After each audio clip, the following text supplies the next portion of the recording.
We are here for Studies in Human Want, episode 4. So, where we look at marketing culture through a slightly more, well, let's say mythical, esoteric lens rather than sales funnels and CRM cycles. We look at something slightly more older worldly desire, want, need, envy, sloth, wrath. That's it. There's Well, there's seven. you really caught up on your Bible studies there. Wow. Yeah, there's 7, right? Greed. um, just reminds me of that movie Seven, with Morgan Freeman and Brad Pitt, Yes. and who was the other woman from that? She Was it wasn't Gwyneth Paltrow? Gwyneth Paltrow. Yes, and Kevin Spacey. What's he been up to recently? So yeah, wonderful film there. But this is not a review of the David Fincher 1997 movie Seven. This is, as mentioned, the 4th episode of Studies in Human Want. I'm here with Eric, who's got an interesting one for us today. So you may have seen from the title, "The Death of Mystery," with a question mark. It's not a statement. And over the next 40 or so minutes, we're going to be talking about mystery in marketing, in culture. And let me hand it over to Eric, because he's chomping at the bit there. He's got some great ideas he wants to share with me. So over to you, Eric. Yeah, the death mystery. How did we get to that subject? I think I got it looking at what's going on in the music scene, and I was thinking about like the old days. You know, when we were younger, back in the 1930s and stuff. No, Yeah. like back in the day, if you bought an album, you wouldn't know much about the bands behind them. And of course, there would sometimes be interviews in magazines, or there would be like an odd NTV interview. Some artists were like more into that than others. But if we're talking, for example, about artists like Black Sabbath or Led Zeppelin, you would look at this artwork, you would hear these mysterious lyrics in there, that mysterious vibe. Maybe you read somewhere that Jimmy Page bought Aleister Crowley's house, and there was all this stuff going on. Or with Black Sabbath, of course, I mean, how more mysterious and foreboding can a debut album be? And I was thinking that that really added to the vibe of it. And these days,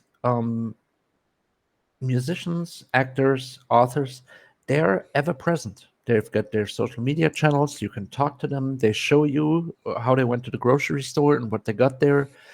They show you like whatever their favorite pair of sneakers. And I sometimes wonder whether that would take the mystery away. One example I was thinking of is like, imagine that first Black Sabbath album, starting with that iconic riff with the tritone in there, everything sounding dangerous, and then Ozzy is singing about a dark figure standing by your bed, and you're listening to this album, and you're like, "Oh my god, this has got so much atmosphere." And then imagine in 1970, you go to the Ozzy Osbourne Instagram channel, and he's on there with his little Pomeranian in his arm. And he's like, "Hey," and I think that would take the mystery away a little bit. There are some bands still that keep that up. Slipknot did it for a while until they revealed themselves. Mm-hmm. Sleep Token is a good example, or Tool. For example, the guitarist of Tool never gives interviews, so there's that vibe to it. But my question is mystery dead? Why is it? If so, why is it? What killed it? Let's do a CSI marketing thing. Yeah. And what does that mean for marketing and communications?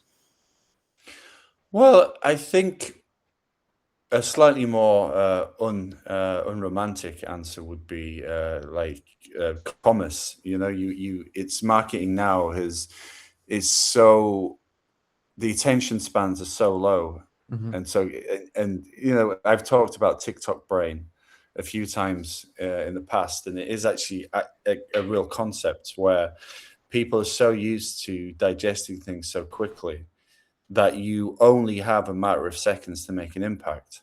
Yes. So, and going back to TikTok, it's a huge platform for musicians, especially newer musicians, Hmm. that want to get their music out to a fan base.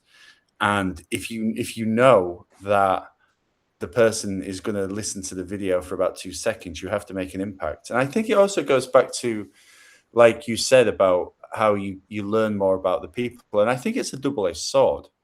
Yes. I think sometimes you can learn about the people and you're brung into their world. So you have like a parasocial relationship with the artist. So you follow them for the day and you Right. really understand them, you really learn about them, you really feel part of their journey, especially if there was a band. I mentioned this to you a few days ago. I think they're called Folk Drama.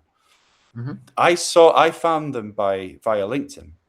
Sorry, Okay. LinkedIn via TikTok, and I was just flipping through, and I saw this really cool like guy doing this music, and the music instantly caught my attention. It was very like 90s psychedelic indie, Right. which I guess a band now like is inspired by the past. So the 90s for me still feel, I don't know about you, Eric, but the 90s still feel like 20 years ago, you know. It 15, yeah. yeah, it feels like last decade was still the 90s. Right. But I started to follow them, and they're very they post a lot. I mean, there's two of them. There's a woman from LA and a guy from Scotland. So, and they have a very folky feel to them. They're very similar to like the Vaselines, which were a Scottish Mhm. band. In fact, I said to them, "Oh my god, it's the new version of the Vaselines," and they thought that was funny because they're in Scotland. But what I'm saying is, you see everything they do. They share their journey. The guy quit, whether this is true or not, you Right. know, but he says he quit his job. They had £300 in the bank account, and they thought, "This is it. You know, we're gonna go. We're gonna quit our jobs, and we're gonna live the musician's dream." Right. Now, whether that's a little bit of fancy storytelling, I can't say, but they post about their first gigs. They post about going on their first like big break. They were invited to BBC Scotland to play a gig. So you Mhm. learn everything there is to know about them, and they do live streams. And the Right. live stream is him, the singer, Mhm. so one of the band members is he's sat in his apartment eating frosties Right. with the television on in the background, and he's just talking about his day. Mhm. So that's an interesting. It's the new landscape now. I think if you, Like yeah. no, Right. sorry, just please, Eric. I was just going to say, when you mentioned about the albums, like when I went down to the high street, and when I bought my butterscotch pudding, and I had a few farthings left, I'd go to the record store and buy a 45. But no, there used to be a CD store that imported bands from CDs from the US, and they were like Mhm. £30, like Right. Right. literally £30, and you wouldn't know anything about the musicians. So there was always Mhm. the air of mystery. Right. So that's just a completely different way of entering into a band's world. I think I'll take it into direction that will might surprise you, and I think you'll find that quite interesting. Um, Connecting to what you said, I think it depends really on the artist and the kind of music. Where I see like extremes. For example, if you have someone like John Mayer who's singing about like everyday life and the situations between humans, he's sharing a lot and he's sharing his thoughts. It's like an online blog. He also used to write a blog, and it kind of fit the message. It was very authentic. It fit to the music. You know, here's this thinking young man, and he's sharing his thoughts on everyday life. Now, the other extreme would be something like Tool, as I said, you know, a band that has some Yeah, mystery to it. And I think it's pretty smart that they don't give many interviews. And even if when they do give interviews, they don't go into the tiniest details. And then you have bands in the middle. For example, Metallica. You know, they were very visual. They like when they did the Black Album, they recorded the studio recordings, and then they sold it as a video, which you know, you don't want to see James Hetfield in his flip flops and his Bermuda shorts shopping like on Fifth Avenue or something. But it is kind of cool that they're so close to the fans. Now, when we talk about if we want to talk a little bit about the marketing and communication side, it can also be a really bad idea to share stuff. And what I'm thinking about, for example, is like the whole Joan K. Rowling thing. You know, I don't know if there was much of a mystery to her, but if you think about it, when she came out, there was no social media, and so you didn't know much about uh, the author. You know, like what is she thinking, Yeah. what is she like, and then she she shared her opinions online, and that really alienated a lot of fans, where they said, I don't want to have anything to do with her product anymore, the Harry Potter franchise, because Yeah. of Yeah. what she's saying. And so there is that risk, and that leads to marketing and corporate communications, right? If you do something like that, you damage your product, and that's a risk of oversharing. I think it's, yeah, as I say though, it's almost like the new environment that people are in now. Like Right. when I was growing up and you'd follow a band or a Hmm. singer, you didn't really care what their political opinions were. Like you just liked them for their music. But one of the things I see a lot now, especially on Reddit, is people want to know what bands' stances are, Hmm. almost like a purity test. Like Yes. what do they think about topic X? What do they Hmm. think? And then when they do take a stance, then it's very polarizing. And Right. some people are like, "Oh my god, I love them even more," Mhm. where some people are like, it kind of puts me off. I don't like, just play the music. We don't really need. So, and then there's the whole separate the art from the artist. Now, the J.K. Rowling thing was super interesting for me because I was never a Harry Potter fan. I know you. I mean, it was Lord of the Rings for idiots, really. I think. I mean, like that was. I mean, that was. I just thought it was just. I watched one movie and I was like, this is terrible. Yeah. But it obviously, that's just my opinions. Obviously it had a huge cult like following. But Mhm. when that came out, I was like, that's super interesting. Like Yeah. because this person she really went for it. I mean, I'm not here to comment on their political stances. Right. This is not this podcast is certainly not the place for Definitely. political well, unless well, you know what I'm going to say about that. But this podcast, I like to keep it more marketing focused, so I'm not taking a stance on that. But she really threw herself into her beliefs, and I think, well, what do the kids call it? Fuck you money, Yeah. where you're so rich that if every single person abandoned Harry Potter tomorrow, who cares? So yeah, that was a good example.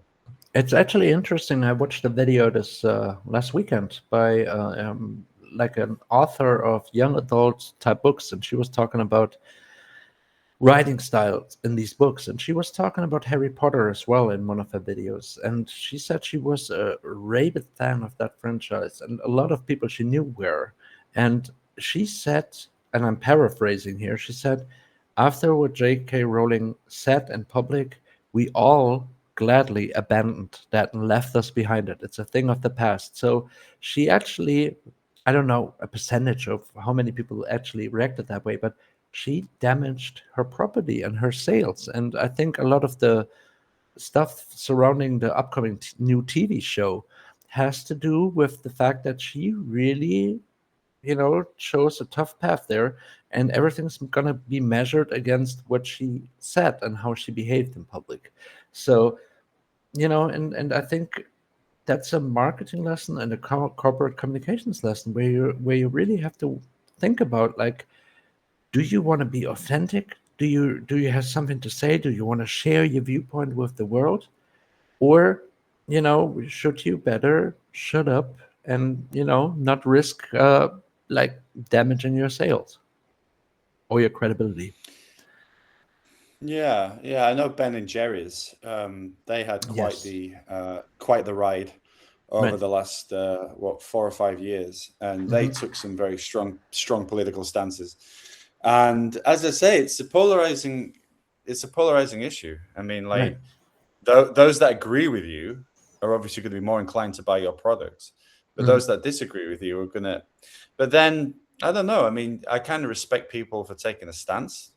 Yeah. Um, like not whatever the issue is. I mean, like it's quite brave to come out there and say, look, this is what I believe in, and I Yes. stand by my beliefs, and that's always respect. I always respect, depending on what the beliefs are, of course. But yeah, I guess comes back to what we're saying about just the sheer ability to find out everything about somebody. Like never before have we had so much access to information. And there is maybe before we move on to that, because I want to get into mystery marketing, the thing that we yeah, talked about as yeah. well. Let me say one more thing though. I think there's also something about like your social responsibility if you are a celebrity, whether it's a musician or a book author. And it used to bother me a lot that a lot of times musicians were interviewed about things happening in the world, or sports people, or authors. I mean, I was a musician myself, and I knew a lot of musicians, and believe me, a lot of them didn't read the newspaper. So, I was like always wondering, like, why would you ask the Scorpions what their stance on Eastern European politics were back then? But if you have something to say, you have to be aware that you might be a role model for people. And that's always something that I was very critical about because, for example, rough example, like if you take the guys from Slayer. I mean, Slayer was a very influential heavy metal band, and they had sure had a lot of people looking up to them. And then one of the guitarists, he was in an interview and he said this thing where he said, I would actually be running around killing people if it wasn't so disdained publicly. And I'm thinking, you're saying that, and there are people listening to you and looking up to you and stuff. I think you should be careful with what you share there, and the same is true for like authors. Um, do you have anything to say on that, or should we move on to the mystery marketing? Yeah, I think, as I say, it's a two-way Hmm. street, like you can be going back to the folk drama, right? The Hmm. band that we share everything. Right, right, You build this real. You really root for them, right? right, You want them to do. You follow them. You're like, oh my! I keep checking in on them from time to time, and when I see them doing concerts and doing shows, I feel a sense of you took the gamble and it's paying off. It's like a feel good story, right? right. That but then there's the other side of it where you're sharing too much, and there is, like you say, a social responsibility, and almost like torpedoing, like in J.K. Rowling's situation, you're torpedoing your legacy. I mean, no one's going to remember you for giving that rich world to a generation of young adults. Right. They're going to remember you for starting some of the most insane talking points on Twitter. Yeah. So, And you people love know, drama, people love people falling down. So of course, that's something that more people are talking about, even those that don't like Harry Potter. So now, whether it's them yeah. that love it, whether it's them that hate it. I have a question that really is puzzling me ever since you said it. So maybe that's would be a good segue. You said earlier that people have less of an attention span, and you have to get to the point quicker. Which reminds me of that old saying, "Don't bore us, get to the chorus." Right? I wonder, what does that do to marketing? Is it more difficult to keep to really hit that perfect spot? And also, what does it do itself to the products when you may have only 3 or 5 seconds to get people's attention? I talked to you about this. Like back in the 50s, you can go online and watch on YouTube like old TV commercials from the US, from England, from Germany. Mhm. They were 3 to 5 minutes long. It was like a little movie, about like the woman who gets up in the morning and she fixes the household, and then she makes coffee for her husband and he doesn't like it, so he tells her, your coffee sucks, so I'm going to go drink coffee with someone else. And it was this whole elaborate story. And today, TikTok, Netflix clip, Netflix commercial break, 20 seconds, 3 clips. What does that do for marketing? Is it more interesting? Is it more of a challenge? Is it like dog eat dog? And what does it do for the products? Where do companies do companies have to be more dedicated to say, this is us in a nutshell? What do you say? Well, it's interesting you should mention that. I should probably use the opportunity to plug that DCMN, the marketing agency I work for. They Yes. just dropped a newsletter today, Hmm. talking about attention spans and how Right. marketers have to really. It's not necessary. They made an interesting point. It's not necessarily having to get people to watch it. It's be interesting. I mean, it's such an old-fashioned message. Right. And if you are on social media and you go to a self-described social media guru, especially on LinkedIn or TikTok, they will give Hmm. you a very convoluted plan of how to smash the algorithm, how to get the perfect hook, how to be consistent, how to. I went from 0 followers to 12 million Yeah. as I was talking, before I finished this sentence. But one of the oldest lessons and one that never fails is just be interesting. And it sounds easy, but it really isn't. And an example I'd like to give you about the shrinking attention spans and how it's a challenge now. There was a set of commercials for a beer company. I don't think the beer company even exists anymore. It was called Carling Black Label. It was just a regular beer, right? Nothing Hmm. that exciting about it. But their slogan was, "I bet he drinks Carling Black Label." And they would show like funny situations, and the tagline at the end was, "I bet he drinks Carling Black Label." Anyway, they booked free individual advertising slots in a row. They Hmm. would do this quite often, and they'd play three separate ads. One of Okay. the ads was a Carling Black Label advert, and then the next ad was a fake ad they'd made, and then the people from the original ad would just crash into a random ad. Okay. So they were telling this little story. Now, something like that nowadays would take a. I don't know if you could really get away with it because No. people, they want to know what the product is. They want to know, like, what am I watching? Like, you think about how many messages, and I forgot what they said today. DC, I think it's something like 100,000 messages a day. Hmm. From your social, from getting on the train. Like the other day, I got on waiting for the tram. The tram pulled up. There was PayPal written all across it. There's Right. advertising everywhere, and the challenge is to get someone's attention immediately. And it's almost a game as to how interesting you can do that. Hmm. How quickly and to the point. I mean, you can do the very obnoxious like jingle. Right. Like there's one advert. Who's it for now? I've got it, and it has this most if Eva did it. It's this most annoying song.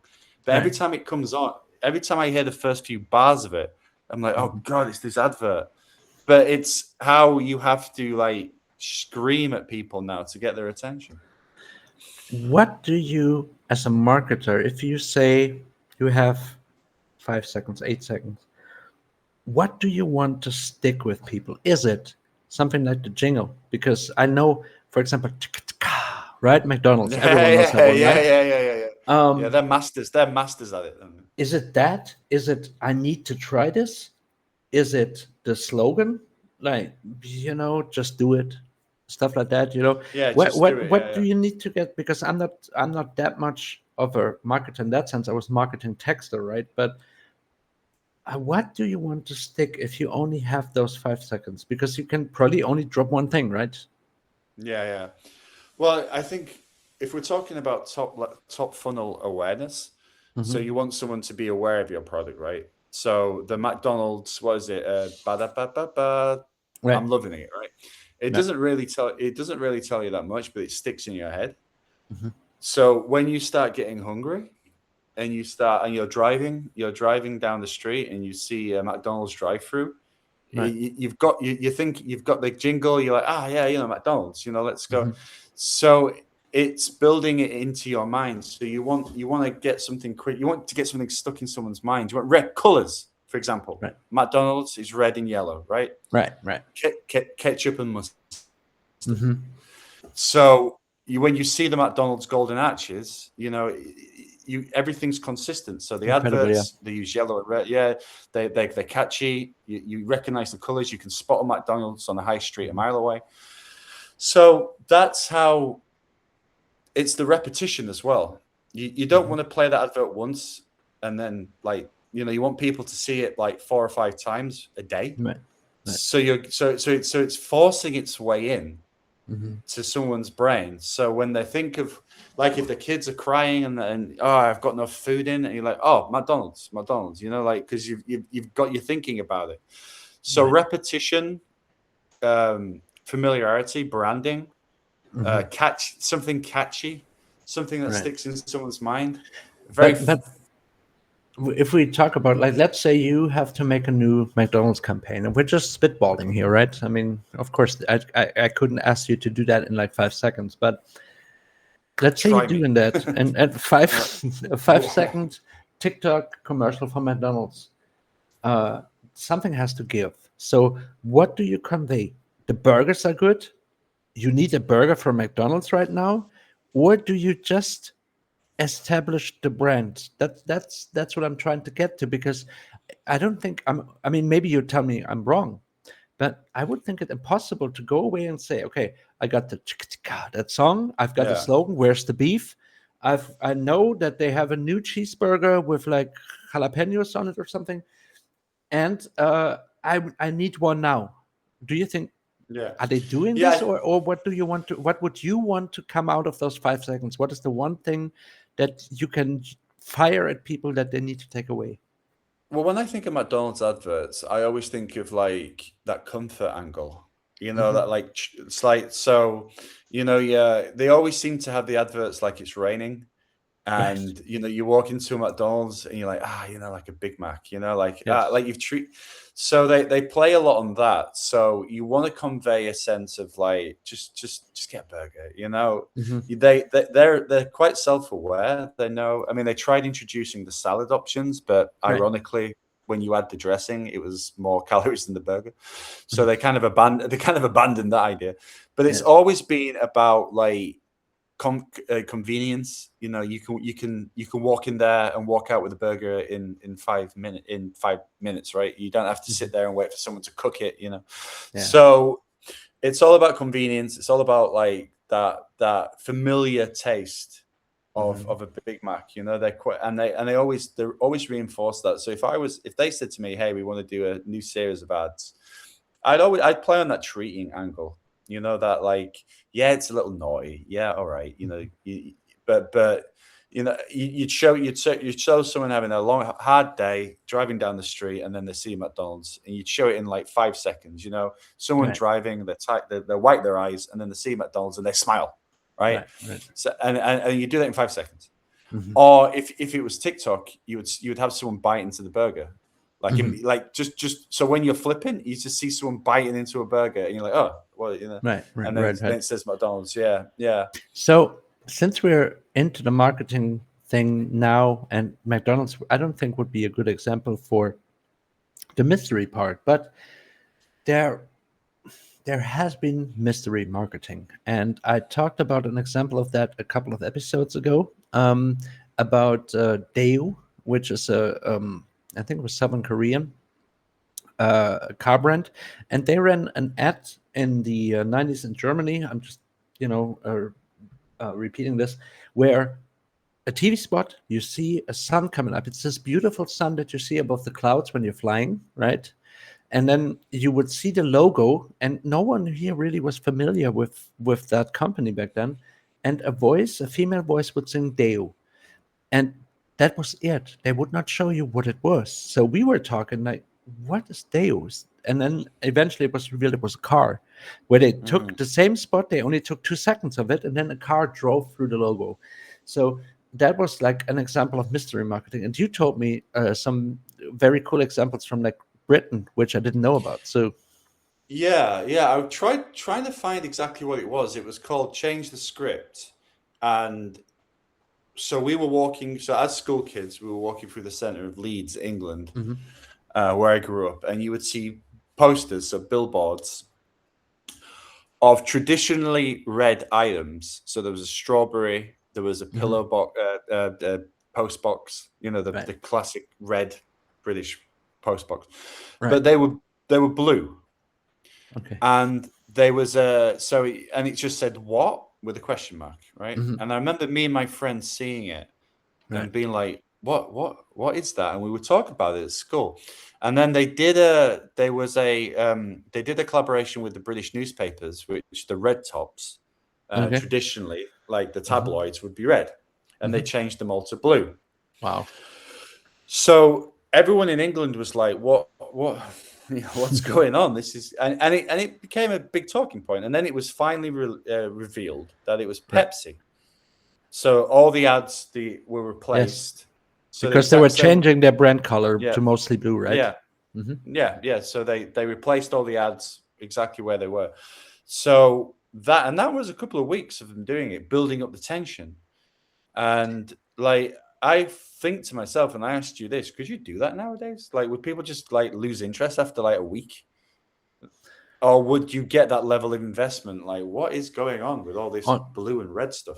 I can't answer it. My cynical side would be that I would think people don't pay enough attention, so they wouldn't even notice it because life is so much faster and you get so much input. I mean, when you're walking around with your cell phone the whole time while you're walking through town, how do you even realize there's like blue strawberries on a billboard? Then again, Yeah, of yeah. course, they would run it online, but we talked about, and wow, we're actually like building a season here with themes and everything. The thing in the desert, the Larian marketing thing, Yeah, yeah, yeah, where yeah. Well, where people did like discuss it. I think though it would be harder because yes, mostly I would think, if you'd ask me billboards that I've seen in the last 5 days, I saw one with Amon Amarth playing in Berlin, and that's the only one I remember because everything else I don't even see anymore. So yeah, I spoke about this an event a while mhm, ago now. We're talking like almost 8 years ago, mhm, and it was about banner advertising. yes, So back at a former banner on company, websites, right? yeah, I used to be Mhm, in charge of banner advertising, right. and the conversion rates were incredibly low. We're talking like 0.02%, Hmm. which when I was doing that, I was like, that's terrible. But it turned out that was like industry. I think the global industry, well, this is 2018, so God knows what it is now. But Right. it was something like 0.01% of people that saw a banner Hmm. converted. And the reason for that is it's a thing called banner blindness. So Okay. when you go to like a content site or a news site, you'll Hmm. see adverts at the side. Your brain now is trained to ignore it. Hmm. You Yeah. won't read it. You won't read it. Right. That's why native ads are a lot more popular. Like when you're going through the scroll, you'll Hmm. see like user generated content ads, which are disguised as ads. Because Okay. if they show you a banner in the middle of a scroll, you won't even register it. Right. So that's if you are walking down the street and you saw a blue strawberry and it said what, you'd be Right. like like who cares? Or you'd go to Reddit and you'd say, why is everything blue all of a sudden? Oh, it's an advertising campaign. Right. You Right. know. But in the 90s, it was like a cultural phenomenon. Yeah, I read about a few of them last night. For example, the one for Orange, which is, as far as I know, a cell phone service provider in Yeah, England, it's right? like it's like T-Mobile. And when they started, they had like a poster, an orange poster, and it said "talk," and another one that said "laugh," and no one knew what it was. And I think this slowly building that mystery and having people talk about it, not like whatever newspapers reporting on it or the news reporting on it or something, but people like, have you seen those ads? And I do realize this because sometimes, when I talk to my wife, I know that sometimes we talk about topics like that where it's like, did you see this? What is this about? But is that, can you still do mystery marketing in itself? I do believe yes, but do we have any like recent examples, or how would you do it these days? I mean, it's not a recent example. It's Hmm. from about 5 or 6 years ago. That is But rather recent yeah, compared to what we had before. yeah. Well, compared to like the 90s, yeah. Yeah. But this was an Instagram post, and it was a Uh-huh. post of an egg. It was a post of an egg, Right. just literal like egg, Yes. and all it said was it had no like other posts. It was just one egg, and it said, "Can we get a picture of an egg to be the number one post on LinkedIn?" At the time, I think it was Kylie Jenner who had Hmm. the number one post, and of course, everybody was like, "Yeah, let's try," and they were liking it. Right. And this egg Hmm. beat Kylie Jenner and became the number one liked Right. post on Instagram. Right. Nobody stopped and said, "Why are we doing this?" Like it was Hmm. it was kind of like an interesting like social engineering Hmm. because you saw a picture of an egg like Kylie Jenner, you were like, oh yeah, stick it to the the bourgeoisie. Let's Right, let's right. let's like let's like this egg. It'll be so Hmm. funny if an egg beats it. But nobody was questioning what it was. And then after once it got there, it started to crack. And like so they replaced it with a picture of a cracking egg. Okay. And you're like, oh, okay. So one post was the egg that was number one. Second post was an egg cracking. Hmm. And then everyone's like, what's going on? And then finally the egg cracked open and it was an advert for mental health awareness. And why it was Oh. clever is it showed you cracking under the Hmm. pressure of getting Right. likes. So Oh, so okay. yeah, so when I found out what the actual answer was, I was like, "Whoa, this is like Yes. next level. This is next level." That's deep. Yeah. Um, yeah, and that's the level now. So, as I told you last week, the last thing I want to be is that old guy who goes, "Oh, Mhm. in the '90s you could play it." No, no, no. It's not. It's not about like what's better or what's worse. Right. In the '90s had their problems. Let me tell you that. Hmm. So the way I look at it is it breeds creativity, right? Yes. You have the market changes. The market will always change. You Hmm. cannot control the market. It's like the tides of the ocean, it will always change. Right. And the smart marketer learns how to adapt in this new environment. Mhm. And that level of creative, I mean, people were thinking about that in the '90s when I saw them free Carling Black Labels adverts back to back and telling a story through three different adverts. My Yeah. mind was blown. When I Right. saw the egg cracking, I had that same feeling. Hmm. It's just a different landscape now, and it really Yeah. breeds creativity. Well, if we go one step further, once you have used something like that to establish your product and have people talk about it, how about mystery about products after they're released? Because I'm thinking, like, of course we noticed that some products were sold with like a certain myth around them or a certain thing around them. Is like, oh, this is like Japanese craftsmanship. And if you do that Mm-hmm. today, you would go on YouTube and there would be 15 reviewers going, yes, this is mass produced Yeah, in this other country. There's yeah, nothing yeah. about this, and they tear it apart.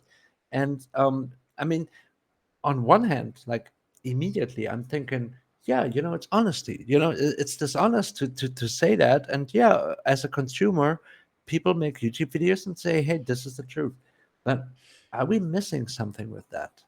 Well, I want to use an example that you gave me a few days ago, like because now everything is online, right? Hmm. So even luxury brands like Burberry, like Right. Louis Vuitton, like Modern Chardon, Champagne, everything can be broken down, right? There's Hmm. no mystery. There's no like real like, oh, like this is such a I don't know too. But going back to culture and the world of the arts, Hmm. there's one person, a particular person from Bristol, and that's as much as it's a he from Bristol. Those are the only two things I know about the person. And they're an artist called Banksy, Right. Right. who is the only person I know of to really be mysterious. Hmm. There's no face reveals. Yes. I mean, there's fake ones. They've all been debunked. Okay. But can I tell you a super cool story I saw the other Yes, day? please. There is a TV series by Stephen Merchant. I've forgotten what it's called. Hmm. I've never seen it, but it's about a group of people in a community community service. So they're doing like the parks and gardens, and bizarrely, it has Christopher Walken in it. Okay. And Stephen Merchant, who's from Bristol, reached out to Banksy's people. So there wasn't an official email. There wasn't like, you know, you just had to know somebody who knew him who might be able to get a message to him. Hmm. So he used the Bristol network, Right. and he got a message to Banksy and said, "We have an idea. Hmm. If you paint something on this wall, it wasn't even a real wall; it was part of the film set. We want to do something." The next day, Banksy had come in at night and painted a mural on the wall. And Well, in the show, Christopher Walken accidentally paints over it, and it's destroyed. yeah. And what I thought was really cool about that is Hmm. Banksy came. I mean, that piece of artwork would have been worth millions. Right. And Right. in the show, they had Christopher Walken accidentally paint over it, Hmm. which goes to the mythology. I mean, look, am I a big Banksy fan? Oh, I mean, it's not my thing. But the way he has managed to, I mean, he's been operating for about 30 years. Really? I mean, I I didn't. remember, I wasn't aware of no, that. I remember seeing Banksy's in real life in 2005 when I lived in London. I saw my Oh, okay. first Banks. I saw my first. Well, it was Well, in Stoke. It was in Stoke Newington. right. Like Right. everyone knew it was a Banksy, Hmm. but that was probably before he became as big as, because now they have to be guarded because Okay. people were. I mean, this was a wall, Hmm. like, so people were coming and dismantling the wall, Right. and then and then selling the Banksy on the black market. But that he's the only person, only person. Here's another example. Of course, not the same level, but something that could be compared to that. You heard of Richard Bachman? Yes. Um, for those who are not aware, Stephen King had some very successful books, and after he had a few of those books, he said to himself, I don't know if that was due to substance abuse. He talked a lot about like the substances he used and how he wrote like a book in a week. He said, "Is it just my name at this point selling it?"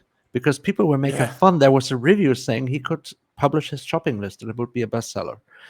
And so he came up with a pseudonym, an alter ego, so to say, Richard Bachman, and he put out books to see how they would sell.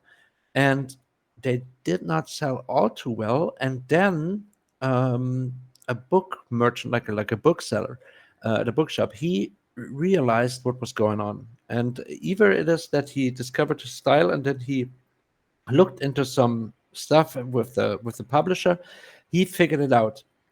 But this was in the early to mid 80s. Can you imagine how long it took the for people to actually know this? No, we were talking about Joanne K. Rowling. After the Harry Potter thing, she tried to do the same thing. She published Yeah, yeah, yeah. these crime novels about like these little British towns and what's happening there. And maybe I'm like I'm misremembering this, and I'm not like a Joanne K. Rowling fan or something, so I didn't follow her back then.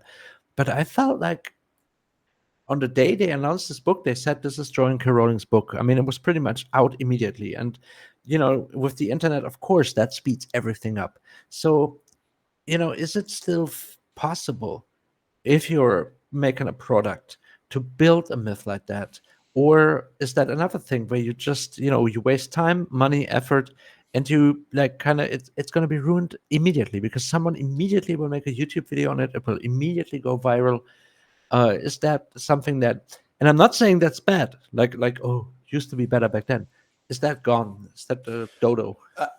I mean, there is a one of my favorite Japanese words is yugen, Hmm. and this basically is the beauty and the fascination of something that you don't yet fully understand. So, Okay. for example, have you ever walked through a park and seen a road that leads somewhere, and you always thought to yourself, I wonder what's down that road? Yes. Or you look Good up at the example. hills, yeah, or you look at some mountains and you think, I always wonder like where I Mhm. live, there's a train track, and I always wondered what's at the other side of these train tracks. I've always wondered what the town next to me looks like, and Right. I've never actually explored it because of this concept of Jugend, where what you think, what you believe, what you imagine doesn't never seems to be when you find out what it is, Mhm. when you go down that road, when you cross the mountains, when you go to the town across, and you find out it's pretty normal, and that Right. spell's been broken. And I think that can happen with brands and Mhm. musicians where they, well, what is it, style over substance, right? Where someone portrays themselves, or a brand portrays themselves as so mysterious and so luxurious. Like a chocolate bar would be a good example. You see it and you Yes. think, I really wonder what that chocolate bar is like. It always looks so fantastic.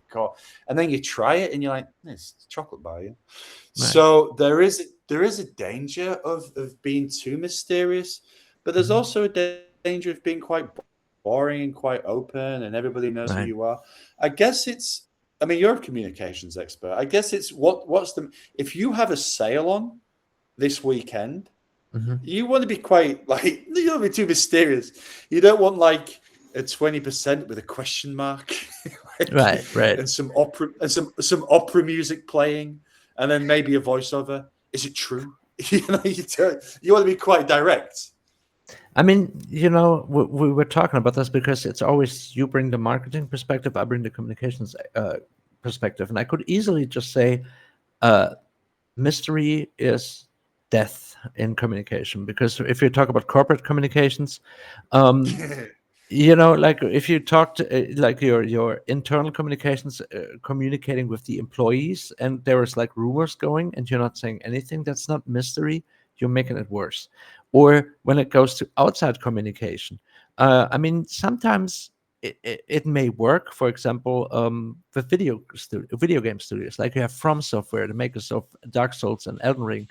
If you don't hear from them and don't hear any plans, the fans are going nuts in a good way, because they're like, oh my god, what are they cooking, what are Yeah, yeah. they What coming is up with, this right? new? What is this new thing? Right, but it's like, if you don't communicate a lot of times as a company, a lot of times people will expect the worst, that you have something to hide. um, there may be situations where in a communication, or let's take a relationship, like you're in a relationship, and then your girlfriend's like, hey, you weren't home last night, and you weren't available by phone. That is not the point where you stay mysterious, right? Because Yeah, you yeah, know but yeah, yeah. sometimes it may work, because I'm using another Stephen King example. I think the people who follow me on Substack may think I'm like the biggest Stephen King fan. It's just I read a lot of him and I watched a lot of his interviews. He did this thing where he told a joke with two jumper cables walking into a bar, right? You know Hmm. that joke? No, He he I've. he, he gave a 1 hour speech, and he said, "Okay, here's a little joke for you, and I'm not going to give away the punchline just yet." And two jumper cables walk into a bar, and then he did his whole speech about his books, about his plans, about his past. And then someone actually asked him between, like, what about the jumper cables? And he said, too soon. And at the very Yeah, end, he gave it away, and it's like something like the bartender says, don't you guys be starting something, you know yeah, yeah. totally stupid joke, but that suspense that he built, that mystery, where people actually were like, okay, he's going to give away something. It's a silly example, but there are very few situations in communications where mystery really works. I mean, what do you say? I mean, from a marketing perspective, a personal marketing perspective, I love Yes. mystery. Hmm. I think it can be quite, it can build up tension. It can be quite chic. Yeah. The confidence that Good you have in point. your, Good point. yeah, the confidence you have in your product, like it builds desire. Right. But it's a dangerous game. I mean, with my own. I mean, I hate to use the word personal brand, but like how I position myself, even like here on Substack and on LinkedIn, Mhm. I like to be a little mysterious, and Right. it can blow up in my face because people like I've had people comment saying we really love what you're doing on LinkedIn, but what is it you actually do? So then Hmm. I started to take that feedback and be like, well, let's be a bit more transparent. And then I Right. start to think to myself, well, this is a bit, like I kind of miss that little hint. I think it's like cooking, right? If you're cooking a meal and you get the cinnamon and you just go poof, then it makes it. But if you get the cinnamon and you just pour half the jar in, you're not going to be able to eat it. So Well, you need, yeah. Well, it depends on your taste. personal branding. I was just thinking when you said that, dating. That's a communication as Oh well. And well, yeah, if you yeah, go in and on the first date, you share everything about you. You're giving away all your past, yeah, your yeah. problems, your worries, your dreams, whatever. Uh, from personal experience, that can be considered oversharing in a very unpleasant way. And of course, what are you going to talk about the next time, right? Um, and so their mystery definitely keeps it interesting. It's just, when it's something like corporate communications or internal communications, you don't want to keep people guessing, because as soon as they start guessing, they usually come to the wrong conclusion or the worst possible one. But with dating, I mean, like, if you stay mysterious, of course, some of them may think, okay, I hope he doesn't have like an SM room in his basement, or has buried Yeah, his yeah, mother or something. But for that, yeah, that's where one of the few examples where in communication being mysterious works. it's same with prospecting for clients as well. Like if you, I mean, I was joking with Matt about this actually the other day, like how if you give all your cards away in the first email, the person's going to be like, "This, no, no, no." But if you just give them a taste Right? of what you can do, and if you have the confidence, and if you have to listen, like I'd love to explain more. Then you wheel them in. It reminds me of, I think, Leo DiCaprio's character in Django Unchained, where he said, "First you had my curiosity, now you have my attention." Right. And I think it's the curiosity. I think is the most, like, in marketing is gold dust. If you can get people curious, like, what is this? What is this soft drink? What Yes. is this, like, like this soft drink's kind of like I'm interested, I want to and then try it. I'm going to yeah, I get it, want to right? try it. Yeah, yeah, yeah. And then you're at the supermarket, you see it on the shelf against the other 30 different brands of soda. And you're like, oh, that's the one that I was curious about. So, A good example of that, Axe, right? The perfume. yes, And they used to deodorant, yeah. have a reputation like 1-2 decades ago of it being like the very low budget type of perfume that is like usually the first thing that boys and girls wear in school. It's that it Yeah, had yeah, that yeah. kind of. And then they started this amazing stuff where they suddenly came out with cookies and leather Oh, was one what of their is this? mixes, and people, Yeah. I remember this, people were like, cookies and leather for a deodorant, and it was an incredible success, and they started rebranding. And the most recent one, and as someone who's worked in marketing, and I've got a content marketing, I studied that. I fall very easily for stuff. Yeah. Oh, This there you go. Axe. is marshmallow smoke. It's supposed to give you that scent of roasted Burnt marshmallows, and it marshmallows. actually it actually smells like marshmallows. And Well, there I you go. saw Our it, and first. I was like, I need this. Even if it is horrible, I need to try this. Mystery, I guess. Yeah, I guess just to sum up the conversation, Yes. I think there isn't an answer, right? There isn't a hard and fast solution.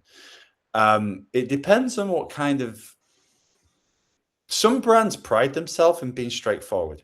Hmm. This, I've seen so many marketing campaigns where it's cut the jargon. This is Right.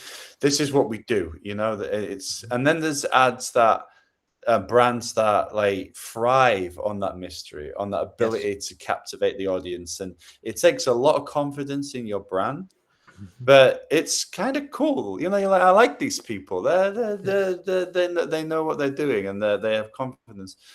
Um, I think with like personal as well, as I say, personal branding, like whether it's business or romance or whatever, like a Yeah. sense of mystery can be very effective if done correctly. Yes, and I do think, again, our point is always that it is not like the 80s, 90s were better. Things did change, and the No, no. internet changed a lot.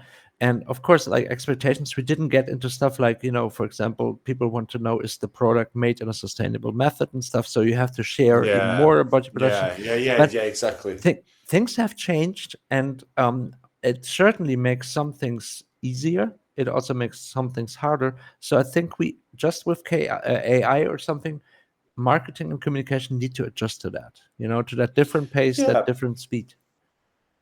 The way I look at it, like when I'm talking to other marketing professionals on LinkedIn Yes. or events, like if anyone starts complaining about how easy it or how hard it's got now, it's like, no, it's just a different challenge, And Yes. that the egg cracking That was Instagram amazing. I example, never heard of that. It's amazing. yeah. It just goes to show you. I'm still thinking about that because there's even more layers to that. When you think about It the was message, and it's fantastic. amazing. Yeah, Yes. it was one of the most clever things I've ever seen. It was a Yeah. little bit disappointing. Like it was like like when they let the air out of the balloon. But I guess for a mental health charity, pointing out how social media does crack people, Yeah. it was a really interesting thing. Yeah. So, John, I found that really, really interesting to hear your thoughts on especially like the marketing angle of it, because I never thought about like how much more difficult it must be for marketing with the faster pace and everything.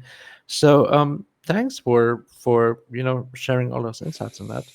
Yeah, my So pleasure. Thanks for joining us, and thank you to the good people at Axe for yes. sponsoring this episode. what would studies in human want be? I think it'd be God knows, Monster Energy. It'd be like Yeah, it Smoky would be. Monster. So it'd be Monster Energy and tobacco. I think. Yeah, something like that, or jalapeno pizza and Monster Tex-Mex. Energy. Yeah, Yeah, Tex-Mex Tex-Mex Energy. Tex-Mex Monster Burp. Yeah. Anyway, I guess we'll see each other next week. Yeah, And yeah, yeah. Yeah, let's. We have we won't spoil the surprise, but we have something I think would be quite cool for next episode. yes, So definitely. I Let's keep it yeah, a mystery, though, we'll right? yeah, exactly. There you go. Practice what we preach. So you explain exactly what it is, Eric, in a clear and concise way, and I'll just say something very ambiguous like, "Will you enjoy it or won't you?" No, you know what? I'll keep it a mystery. And Yeah, now it still works, though. Will you enjoy it or will you not? Even if it's a mystery, yeah, people have to exactly. tune in to Yeah, see it. Anyway, thanks for the yeah. conversation, and I'll talk to you soon. Thank you, Bye Eric. bye. Speak to you soon. Bye.